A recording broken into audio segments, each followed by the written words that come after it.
Good morning class. आज हम हमारे नए टेस्ट पेपर का सॉल्यूशन बनाते हैं। हमारा जो टेस्ट फॉर्म नंबर है वो है 025852।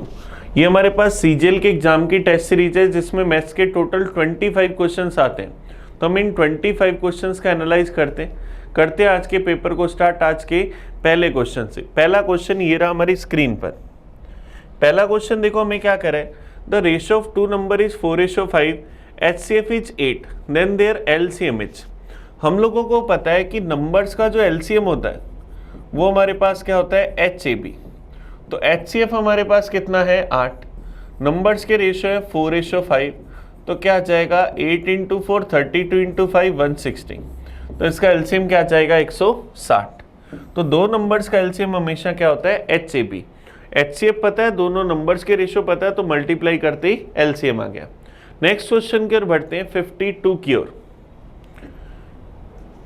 A man spent 75% of his income increased by 20% and he increased his expenditure by 15%. His saving will be increased by how much percent? तो देखो हमें क्या करें, हमें पता है कि इनकम बराबर क्या होती है एक्सपेंडिचर प्लस सेविंग। इनकम हमने मान ली कि 100% थी, 100 थी, 75 उसने खर्च कर दिए तो बचे कितने 25। अब कह रहे उसकी इनकम हम लोगों ने 20% से बढ़ा दी। 100 रुपये को 20% से बढ़ाया तो 20 रुपीज़ बढ़ गई, इनकम हो गई 120। खर्चा बढ़ गया 15% से। अब 15% से बढ़ाया तो 75 का 15% निकाले तो 10% तो आ गया 7.5 और 5% आ जाएगा 3.75। तो हमारे पास खर्चा उसका कितना बढ़ गया 11.25। अब 20 रुपये ज़्यादा कमाने लगा जिसमें से 11 रुपये 25 पैसे 11 रुपये 25 पैसे एक्स्ट्रा खर्च करने शुरू कर दिए तो बचाने कितने शुरू करेगा 8 रुपये 75 पैसे। 8 रुपये 75 पैसे एक्स्ट्रा बचा रहे कितने से 25 से। तो 8 रुपये 75 पैसे 25 का कितना परसेंट है, परसेंटेज में चाहिए, इंटू करा 100% से, ये पॉइंट हटाया बटा में 2 जीरो, 100 से 100 गया, 25 से 75 बच जाएगा 12, 125 चला जाएगा 5 बार। तो उसकी सेविंग कितने परसेंट बढ़ गई 35%। ये हमारा आंसर आ जाएगा। तो उसकी सेविंग बढ़ गई 35%। ये लास्ट में हम जो लिख रहे हैं कि उसकी इनकम 120 थी, खर्चा अब अगर नया लिखें तो 86.25 होगा, बची उसकी सेविंग होगी 33.75। तो ये लिखने की कोई ज़रूरत नहीं, हमें पता है कि इतना इनकम बढ़ी, इसमें से इतना खर्चा बढ़ गया तो बाकी बचत बढ़ गई। चलिए नेक्स्ट क्वेश्चन की ओर चलते हैं 53 की ओर। A square is equal to 1 + sin theta cos 1 + 2 sin theta cos theta upon में 1 - 2 sin थीटा कोस थीटा। तो हमें इसकी वैल्यू बतानी है कि क्या होगी। अब ए स्क्वायर हमें दे रखा है 1 + 2 sin theta cos theta upon में 1 - 2 sin थीटा कोस थीटा। तो अब देखो अगर मैं 1 की जगह sine square theta plus cos square theta लिख दूं तो sine square theta plus cos square theta plus 2 sin theta cos theta upon में sine square theta plus cos square theta minus में 2 sin थीटा कोस थीटा। तो यहां से ए square क्या बनेगा sign theta plus cos theta का whole square upon में क्या बनेगा sign theta minus cos theta का होल स्क्वायर। तो यहां से ए की वैल्यू क्या होगी, इसका रूट कर देंगे तो क्या आएगा sine theta plus cos theta upon में sine theta minus cos theta. अब sine theta plus cos theta upon sine theta minus cos theta आ गया। हमें चाहिए a + 1 अपॉन a - 1।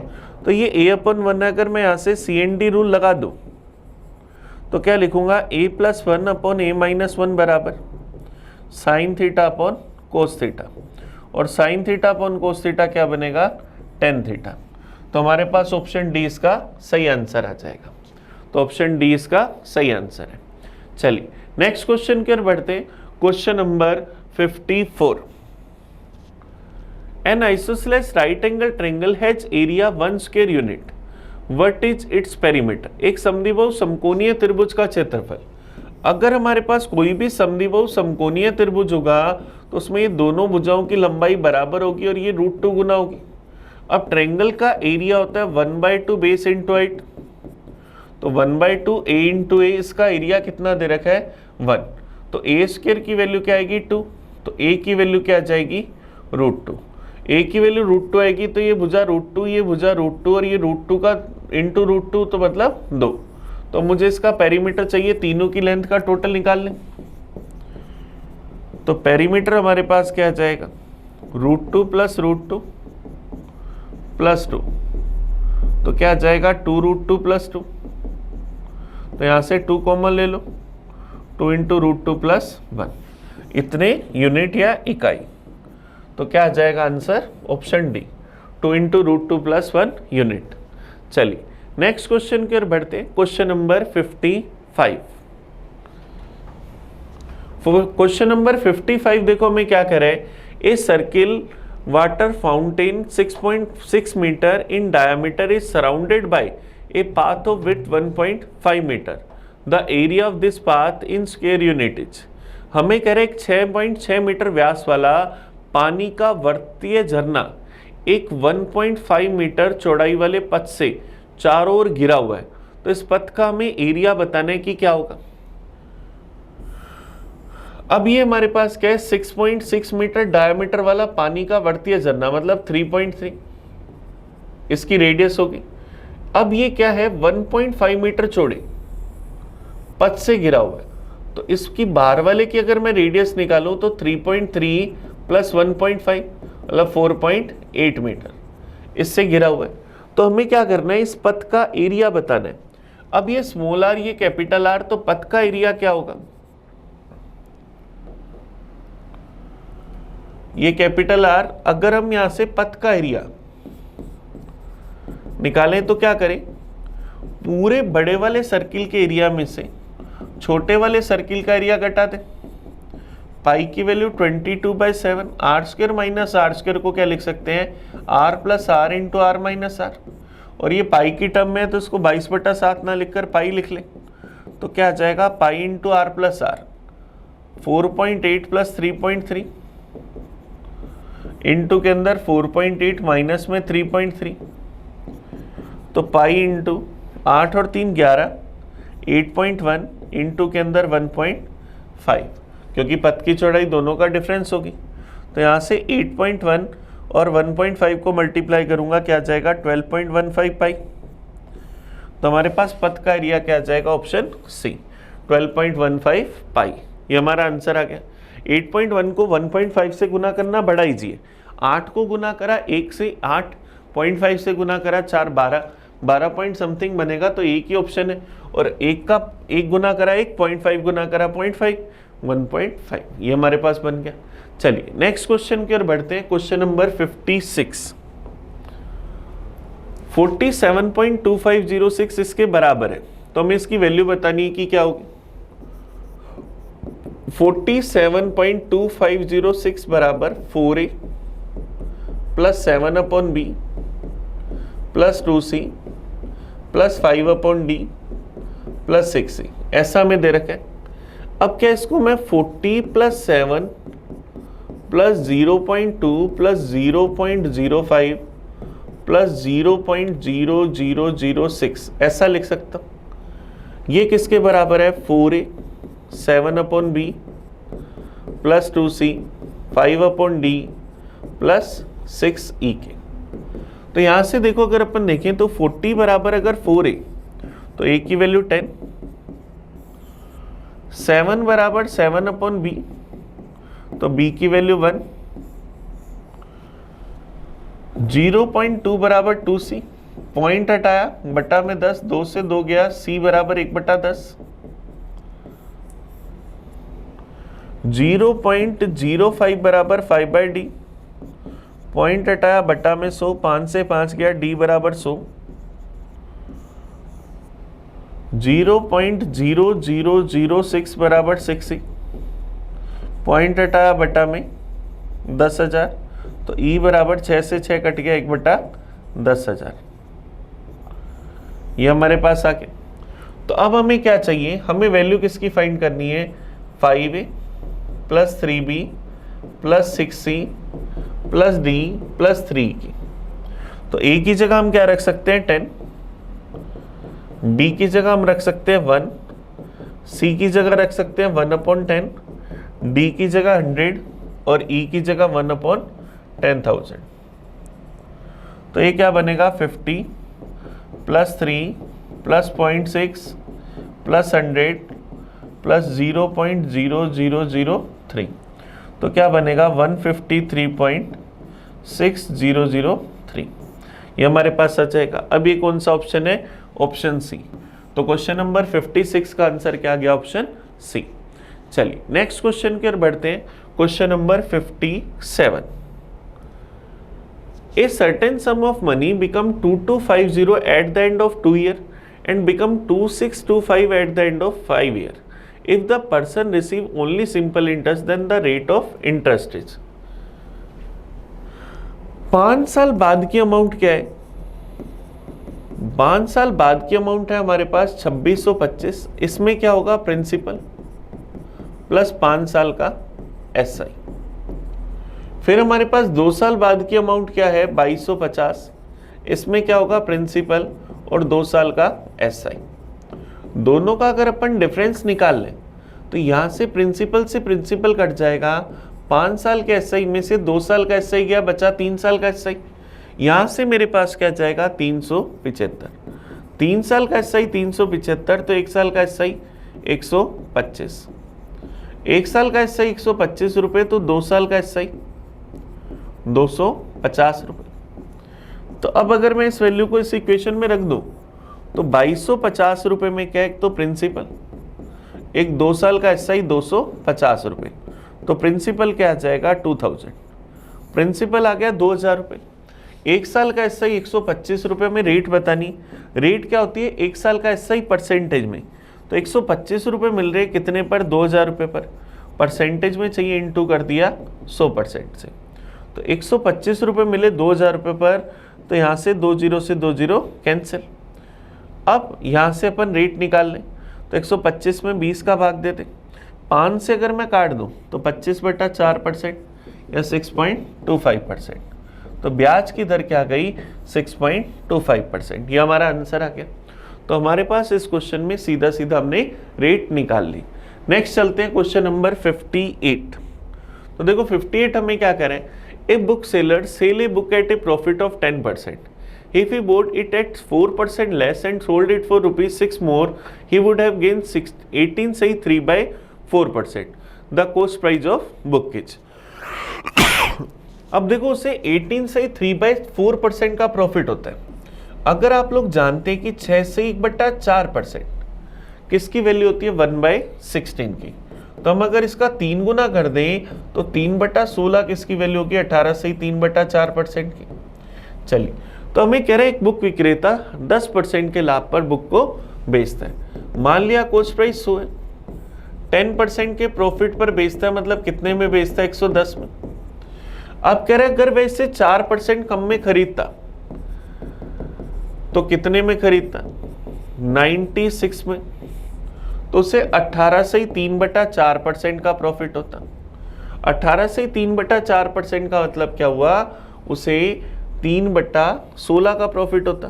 तो 96 का अगर 3/16 निकाले, 6 18, 18 का प्रॉफिट होता तो बेचता कितने में? 114 में। अब वो कितने रुपए अधिक में बेच रहा है? यहाँ हम कह रहे हैं 4 में, वो क्या कह रहा है? मैं कितने रुपए अधिक में बेचता हूँ? 6 रुपये में। तो 4 की वैल्यू क्या आई? 6 रुपये। हमें कॉस्ट प्राइस की वैल्यू चाहिए तो 100 की वैल्यू चाहिए। 6 रुपये की वैल्यू 4 और वैल्यू चाहिए 100 की। 4 से क्या? 25 बार, 25 × 6 150 रुपये। तो उस वस्तु का कॉस्ट प्राइस कितना आ गया? 150 रुपीज। ऑप्शन ए हमारा आंसर आ जाएगा। हमने सिर्फ कॉस्ट प्राइस 100 माना। आप चाहो तो इसे परसेंटेज में भी लिख सकते हो, चाहो तो नॉर्मल किसी टर्म में भी लिख सकते हो, पर रुपीज हमें नहीं लिख सकते क्योंकि ये रुपीज अधिक में बेचता है। चलिए नेक्स्ट क्वेश्चन देखते हैं। Question number 59। ABCD is a cyclic quadrilateral. PQ is the tangent at B. If angle CBQ ये वाला एंगल हमें क्या दे रखा है? 65 डिग्री। तो हमें क्या बताना है? CDB। ये वाला कौन बताना? CDB। अब हम एक छोटी सी थ्योरम जानते हैं, अल्टरनेट सेगमेंट थ्योरम, एकांतर खंड प्रमेय, किसी भी जीवा और स्पर्शिका के मध्य बना कोण उसी जीवा के द्वारा एकांतर खंड में वृत्त की परिधि पर बने कोण के बराबर होता है। तो वो 65 डिग्री है, तो ये भी क्या होगा 65 डिग्री। ऑप्शन बी हमारा आंसर आ जाएगा। चलिए नेक्स्ट क्वेश्चन देखते हैं 60 नंबर। 60 नंबर देखो डीआई का क्वेश्चन है। हमें क्या कह रहा है, study the graph carefully and answer the questions. The last 3 year people using mobile services in 1000। हमें ये दे रखा है कि हमें विगत वर्षों में जो लोग हैं वो 3 प्रकार की दूर सेवाओं का यूज करते हैं। ये 3 इयर्स नहीं होंगे, कह रहा है विगत वर्षों में 3 प्रकार की दूर सेवाओं का उपयोग करने वाले लोगों की संख्या। The last years people using 3 different mobile services in 1000। चलिए कोशिश करते। पहला क्वेश्चन हमें क्या कर रहा है, what is the average number of people using mobile services y for all the year together. सभी वर्षों में वाई दूरसंचार सेवा का प्रयोग करने वाले लोगों का औसत क्या है। अब देखो वाई यूज करने वाले ये वाले हैं हमारे पास, तो यहाँ कितने 5, यहाँ हमारे पास कितने आए 10, यहाँ हमारे पास 10 20 25, फिर यहाँ 20, फिर यहाँ 5 15 25, फिर यहाँ 15। तो वाई वाले टोटल कितने हुए 5 और 10 15 और 15 25 40 60 85 और 100। तो हमारे पास कितने लोग हुए 100, और किसमें हजारों में। तो वाई दूरसंचार सेवा का उपयोग करने वाले लोग कितने हैं 100 इंटू 1000। हमें इनका एवरेज चाहिए, तो टोटल कितनी ईयर है 1 2 3 4 5 6, तो इसमें अपन 6 का भाग दे देंगे। तो मेरे पास क्या चाहेगा, इसमें अपन 6 का भाग दे रहे, 6 का भाग गया एक बार, बच गया 4 40, फिर चला गया 6 बार 36, बच गया 4 40, फिर चला गया 6 बार 36, बच गया 4 40, फिर चला गया 6 बार 36, बच गया 4 40, फिर चला जाएगा 6 बार 36। तो क्या जाएगा 16,666 सही 2/3। ये हमारा आंसर आ जाएगा, क्योंकि अब क्या बचेगा 40 में से 36 गए 4 बचा, तो 4/6 या 2/3। तो 16,666 सही 2/3 इसका आंसर आ गया। चलिए नेक्स्ट क्वेश्चन देखते हैं, क्वेश्चन नंबर 61। हमें देखो क्या कह रहे हैं, the total number of people using all the 3 mobile services in year 2007 is what percentage of the total number of people using all the 3 mobile service in year 2008। 2007 में सभी के मिलाकर दूरसंचार सेवा यूज करने वाले टोटल कितने हैं 55,000। 2008 में कितने 60,000। तो हमें बताना है कि 55 जो है वो 60 का कितना परसेंट है, तो 55/60 गुना में परसेंटेज में चाहिए, इंटू करा 100% से। 5 से गया 11 बार, ये गया 12 बार, 1/12 होता है 8 से 1/3%। तो क्या करें 11/12% की वैल्यू चाहिए, तो 100% में से 1/12 घटा दे, मतलब 8 से 1/3% घटा दे, तो क्या जाएगा 91 से 2/3% या 91.66%। ये हमारा आंसर आ जाएगा। चलिए नेक्स्ट क्वेश्चन की ओर बढ़ते हैं 62 की ओर। The mixture of 20 kg of spirit and water contain 10% water. After adding a certain amount of the water, the weight of new mixture is 25 kg. What is the percentage of water in the new mixture? अब हमें नए mixture में पानी का percentage बताना है कि क्या होगा। हमारे पास स्पिरिट और पानी का मिक्सचर था, और उसमें हमने क्या करा पानी डाला, वाटर ऐड करा, तो हमारे पास मिक्सचर है स्पिरिट और वाटर का। हम इसमें पानी मिला रहे, तो स्पिरिट फिक्स रहेगा, तो हम क्या लिखेंगे ओल्ड सॉल्यूशन इनटू स्पिरिट का ओल्ड परसेंटेज बराबर न्यू सॉल्यूशन इनटू के अंदर स्पिरिट का न्यू परसेंटेज। तो पुराना सॉल्यूशन हमारे पास कितने केजी का 20 केजी का, इसके अंदर अगर पानी 10% है तो स्पिरिट कितना होगा 90%। नया सॉल्यूशन 25 केजी का, इसमें हमें स्पिरिट का परसेंटेज नहीं पता, मान लिया x%। परसेंटेज से परसेंटेज गया, 5 से गया 5 बार, ये गया 4 बार, 5 से गया 18 बार, तो x की वैल्यू 18 × 4 72%। तो स्पिरिट का अगर न्यू परसेंटेज 72% है, तो 100% में से 72% सिप्रिट है, तो बाकी क्या होगा, पानी। तो पानी कितना आ जाएगा, 28%। तो हमारा आंसर क्या आ जाएगा, ऑप्शन बी। ऑप्शन बी इसका आंसर आ गया। चलिए नेक्स्ट क्वेश्चन देखते हैं, question number 63। The average of marks obtained by 120 candidates was 35. If the average of the pass candidate was 39 and that of fail candidate was 15, then the number of those candidates who passed the examination was। 120 student है, इसमें से पास होने वालों का score कितना है, 39। Fail होने वालों का स्कोर कितना है, 15। और एवरेज स्कोर सबका कितना है, 35। एलिगेशन लगा दें, 35 माइनस 15 20, 39 माइनस 35 4, 20:4 या 5:1। तो 120 को 5:1 में पास और फेल कर दे, टोटल 120, रेशो का टोटल 6, वैल्यू चाहिए 5 की, तो पास होने वाले कितने, 100। तो कितने लोग इसमें परीक्षा में पास हुए, 100। ये हमारा आंसर आ गया। चलिए नेक्स्ट क्वेश्चन की ओर बढ़े, question number 64। There are 2 taps to fill a tank while a third to empty it. When the third tap is closed, they can fill the tank in 10 minutes and 12 minutes respectively. A इसको 10 minute में बढ़ सकता है, दूसरा pipe B इसको 12 minute में बढ़ सकता है, जब तीसरा टाइप हम लोगों ने बंद कर रखा है। If all the 3 taps be opened, the tank is filled in 15 minute.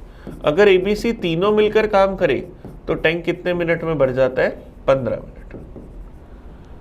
तो हमें कह रहे हैं if the first 2 taps are closed, what is the time can the third tap empty the tank when it is full? हमें बताना है तीसरा pipe अकेला पूरे भरे नल को कितने समय में खाली कर सकता है। तो सबसे पहला टोटल वर्क निकाला 60, टंकी में 60 मटके आते हैं। ए की एफिशिएंसी 6, बी की एफिशिएंसी 5 और तीनों की एफिशिएंसी 4। 6 और 5 11, तीनों की एफिशिएंसी 4, इसका मतलब सी की एफिशिएंसी -7। इसका मतलब सी हर मिनट 7 मटके खाली करता है। तो पूरी टंकी खाली करने में कितना टाइम लेगा, total work upon efficiency 60 upon -7, तो क्या जाएगा 7 8 56, 8 सही 4/7 मिनट। या हम क्या कह सकते हैं 8 मिनट, 4/7 मिनट को सेकंड में बदले, इंटू करें 60 से, तो यहाँ से क्या बनेगा 8 मिनट, ये 240/7, 7 × 21 बच जाएगा 3 30, 7 चौक 28, तो क्या जाएगा 8 मिनट 34 सेकेंड अप्रोक्स। 2 बच जाएगा, कोई बात नहीं। तो आंसर क्या गया, ऑप्शन ए, क्योंकि इसने अप्रोक्सीमेटली वैल्यू पूछी। तो क्या जाएगा आंसर 8 मिनट 34 सेकेंड। तो 8 मिनट 34 सेकेंड में अकेला इसे खाली कर देगा। चलिए नेक्स्ट क्वेश्चन देखते हैं 65। Rampur is 100 km from Sitapur. At 3 p.m. Bharat Express leave Rampur for Sitapur and travel at a constant speed of 30 km/h. हम लोगों को पता है कि रामपुर और सीतापुर इनके बीच की दूरी क्या है,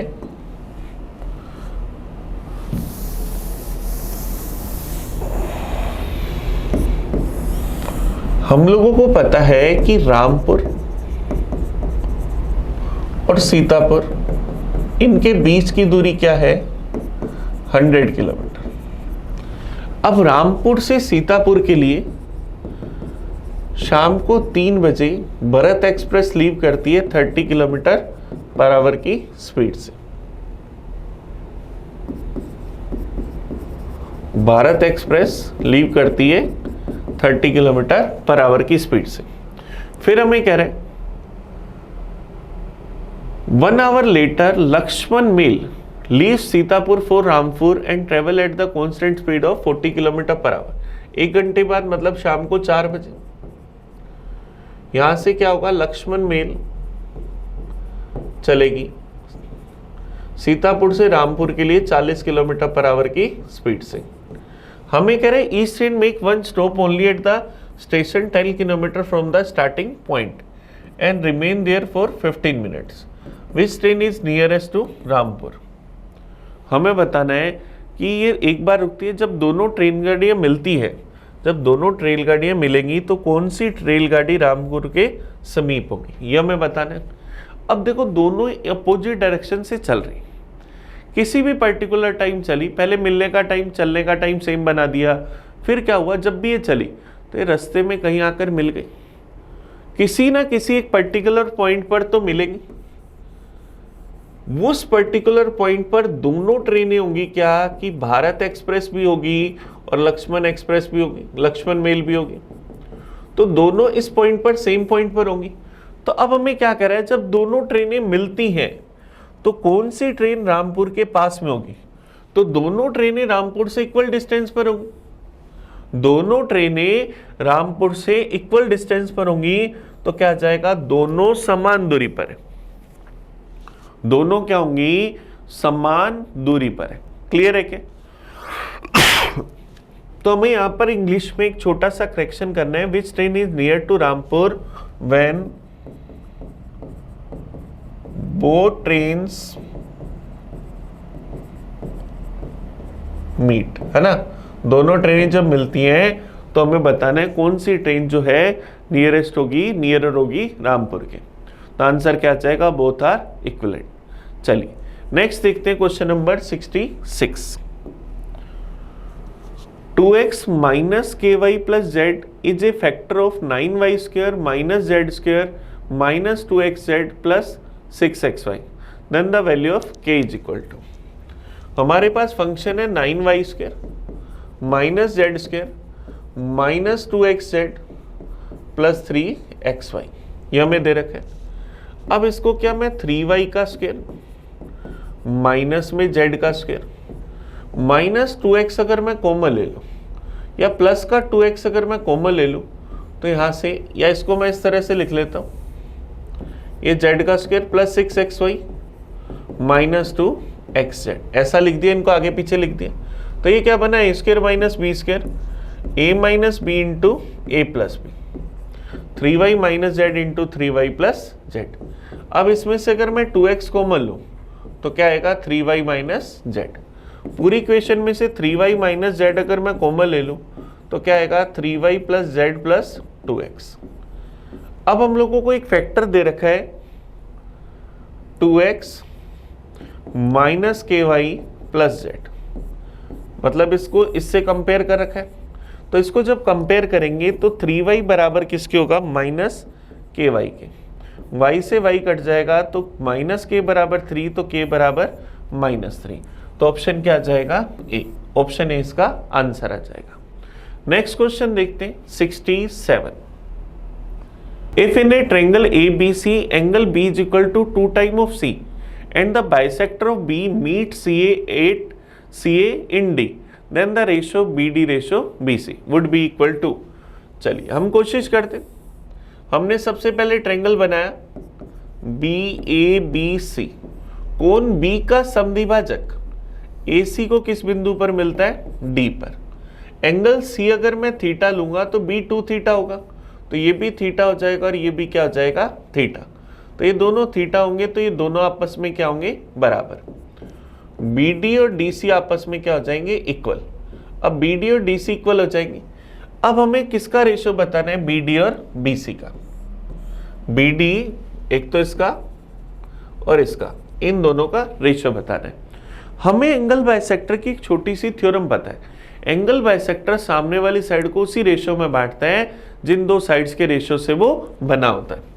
तो मैं यहाँ क्या कह सकता हूँ, AB रेशियो में BC बराबर किसके होगा, AD रेशियो में DC के। AB रेशियो BC बराबर किसके होगा, AD रेशियो DC के।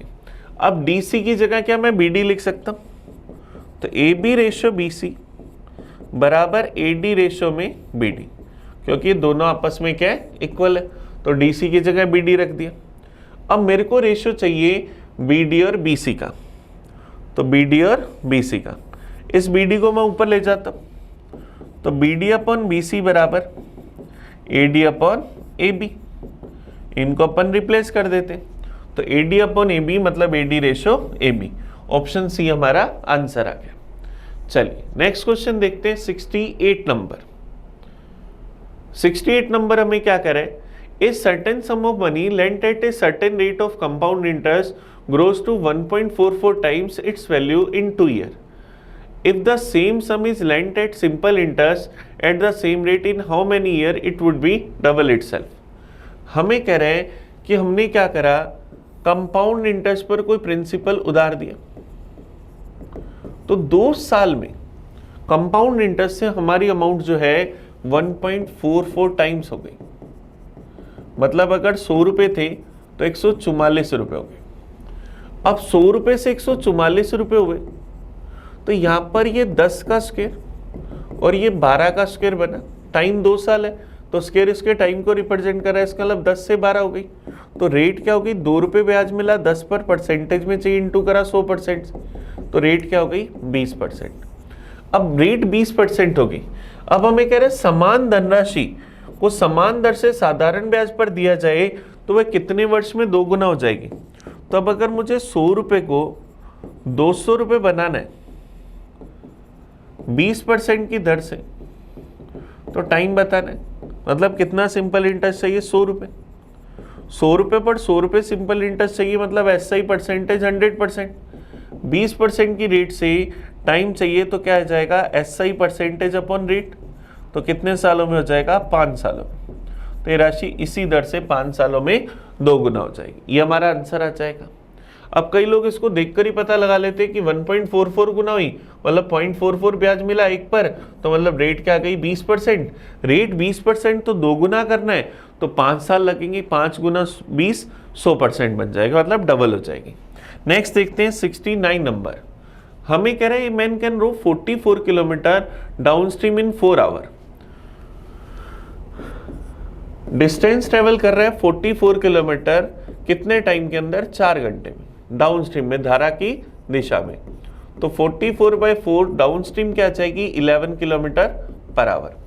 फिर हमें क्या कह रहा है, व्यक्ति की शांत जल में तैरने की दर जो है 8 किलोमीटर प्रति घंटा है। एक्स की वैल्यू क्या है 8 kilometre per hour. Down stream होती है x + y, ये 11 किलोमीटर पर आवर। तो यहाँ से x 8 है तो y कितना होगा 3 किलोमीटर पर आवर। तो अब हमें कह रहे हैं धारा की विपरीत 25 किलोमीटर तैरने में कितना समय लेगी। तो अपस्ट्रीम यहाँ से अगर निकालें तो x - y, तो 8 - 3 क्या आ जाएगी 5 किलोमीटर पर आवर। और 5 किलोमीटर पर आवर की स्पीड से हमने कितनी डिस्टेंस ट्रेवल करनी है 25 किलोमीटर। तो टाइम कितना आ जाएगा, डिस्टेंस अपॉन स्पीड 25/5, तो क्या आ जाएगा 5 घंटे। तो ऑप्शन सी हमारा आंसर आ जाएगा। चलिए नेक्स्ट क्वेश्चन देखते हैं 70 number. A shopkeeper marked the price of goods 50% more than their cost price and allows a discount of 40%. What is his gain or loss percentage? हमें पता है एक छोटा सा फॉर्मूला होता है MRP अपॉन CP बराबर 100 प्लस माइनस प्रॉफिट या loss upon 100 minus discount. MRP cost price से 50% ज्यादा है, मतलब कॉस्ट प्राइस अगर 100 तो MRP 150। डिस्काउंट दिया हमने 40% का, 100 - 40 60, तो कितना प्रॉफिट या लॉस हुआ। 0 से 0 कट गया, 0 से 0 गया, 15 × 6 90।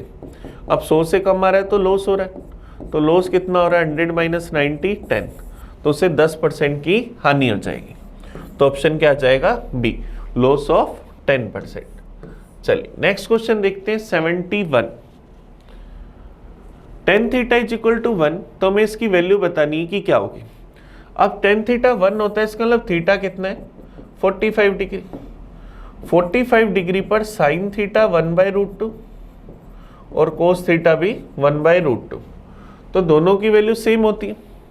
तो हम इसको सीधा सीधा sin θ cos θ इक्वल मान सकते हैं। तो मैं क्या लिखूंगा 8 sin θ प्लस 5 cos θ बटा में sin³ θ माइनस में 2 cos³ θ प्लस 7 cos θ है। तो अगर मैं इसको लिख दूं, सबको साइन में बदल लूं, 8 sin θ प्लस 5 sin θ अपॉन में sin³ θ माइनस में 2 sin³ θ प्लस में 7 साइन थीटा। तो हम क्या लिख सकते हैं, 13 साइन थीटा अपॉन में sine cube theta minus 2 sine cube theta, तो इन दोनों से क्या बचेगा, माइनस का साइन क्यूब थीटा। तो यहाँ से अगर मैं 7 साइन थीटा माइनस में साइन क्यूब थीटा, अब अगर ऊपर और नीचे से साइन थीटा कॉमन लेकर काट दूँ तो 13/7 माइनस में क्या आएगा, साइन स्क्वायर थीटा, ऐसा हम लिख सकते हैं। तो क्या बनेगा 13/7, अब साइन स्क्वायर थीटा की वैल्यू क्या होगी, साइन थीटा 1/√2, तो ये 1/2, तो 13 बटा में एलसीएम आ जाएगा 14 - 1 13/2, 2 ऊपर आ जाएगा, 13 से 13 कट जाएगा, तो आंसर क्या आ जाएगा 2। ऑप्शन ए हमारा आंसर आ जाएगा। नेक्स्ट क्वेश्चन देखते हैं 72। What is the slope of the line parallel to the line passing through the points. हमें पॉइंट्स दे रखे हैं 3, -4 और -2, -5। स्लोप m की वैल्यू क्या होती है, y2 माइनस m की वैल्यू क्या होती है, y2 minus y1 upon x2 minus x1। तो 5 माइनस में माइनस का 4 अपॉन में -2 माइनस में 3, तो क्या आ जाएगा 5 + 4 9 अपॉन में माइनस का 5। अब ये इस लाइन का स्लोप है 9/-5 या -9/5। अब इसके समांतर लाइन का स्लोप भी क्या होगा, इक्वल होगा। तो दूसरी लाइन का पैरेलल जो लाइन होगी, बिंदु से गुजरने वाली रेखा के समांतर रेखा जो होगी, वो उसका भी स्लोप सेम होगा -9/5। तो ऑप्शन सी हमारा आंसर आ जाएगा। नेक्स्ट क्वेश्चन देखते हैं 73 नंबर। द वैल्यू ऑफ, हमें इसका मान बताना है कि क्या होगा। तो हम इसको क्या लिख सकते हैं, 7.5 प्लस 5.4 इंटू 1/4.5 इंटू में 2 माइनस में 8 इंटू 4 इंटू में 1/3.2। तो ये क्या बना 7.5, या पॉइंट से पॉइंट गया, 9 से गया 5 बार, 9 से गया 6 बार, 6 दूनी 12/5 माइनस में। अब ये क्या बना 32/3.2, पॉइंट हटाया 10 ऊपर, 32 से 32 कट गया, माइनस का 10, तो 7.5 12/5 2.4 माइनस 10, तो 9.9 माइनस का 10, तो माइनस का 0.1। ऑप्शन बी हमारा आंसर आ जाएगा। ऑप्शन बी इसका सही आंसर है। नेक्स्ट देखते हैं 74। A sector is cut out from a circle of the diameter 42 centimeter. If the angle of sector is 150 degree, then its area.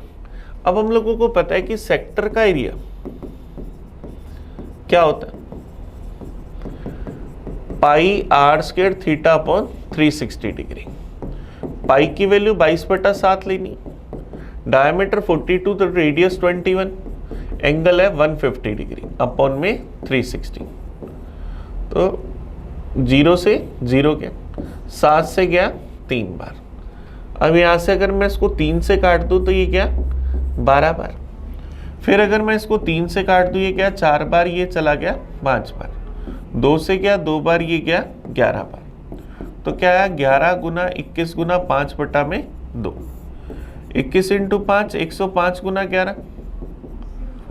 तो क्या जाएगा 105 गुना 11 मतलब 1050 और 105 1155/2। तो क्या जाएगा 577.5, ये हमारा आंसर आ जाएगा। तो इसका एरिया कितना आ जाएगा 577.5 सेंटीमीटर स्क्वायर, ये हमारा आंसर आ जाएगा। चलिए नेक्स्ट देखते हैं question number 75। The efficiency of A, B and C are in the ratio 2:3:5. Working together, they can complete a task in 6 days. In how many days will A alone complete the 20% of the task? A, B, C तीन लोग हैं, इनके efficiency का ratio 2:3:5 है। वे तीनों साथ में काम करके इस काम को 6 दिन में कर देते हैं। हमें बताना है A इस काम का 20% कितने समय में करेगा। तो तीनों की टोटल एफिशिएंसी 10, काम 6 दिन में कर देते हैं, तो टोटल वर्क क्या गया 6 × 10 60। अब 20 से मुझे इसी का 20% काम कराना है, तो 60 का 20% निकालें तो क्या जाएगा 12। तो इस 12 पेड़ को लगाने में कितना टाइम लेगा, टोटल वर्क अपॉन एफिशिएंसी 12/2 6 दिन। तो ये इस काम का 20% कितने दिन में कर देगा? 6 दिन में। ये हमारा आंसर आ गया। तो चलिए हमने क्या करा, पेपर के पूरे 25 क्वेश्चंस का एनालाइज करा। आप इस वीडियो को बड़े अच्छे से देखना, कहीं भी कोई डाउट हो तो मुझे कमेंट करके बताना। हम मिलेंगे नए पेपर में नए सॉल्यूशन के साथ। तब तक थैंक यू। मैं आपका अपना प्रिंस। पढ़ते रहें।